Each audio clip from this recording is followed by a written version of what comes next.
જ્યાં સુધી પોતાના બળથી લડીએ છીએ ત્યાં સુધી પ્રભુ આપણી સન્મુખ નથી આવતા એ કહે છે, પરંતુ ત્યારે નિસહાય ગજેન્દ્રએ પોતાની સૂંઢની અંદર કમળને વીંટીને આકાશ તરફ ઉપર કર્યું.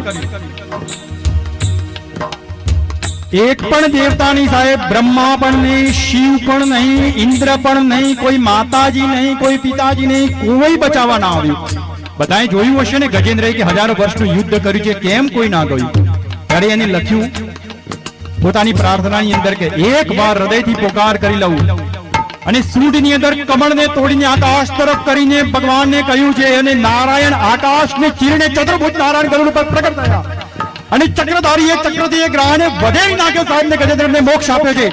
પોકારનો ભાવ હૃદયથી કેવો હોય? મત્વપદમ પુણ્ય યશો, મારા પુણ્યને તમારા પદ કમળની અંદર અર્પિત કરું છું પ્રભુ. મત્વપદમ પુણ્ય યશો, હાય પ્રભુ, હાય મુરારે, ભજામ્યહમ ત્વામ શરણમ પ્રભુ.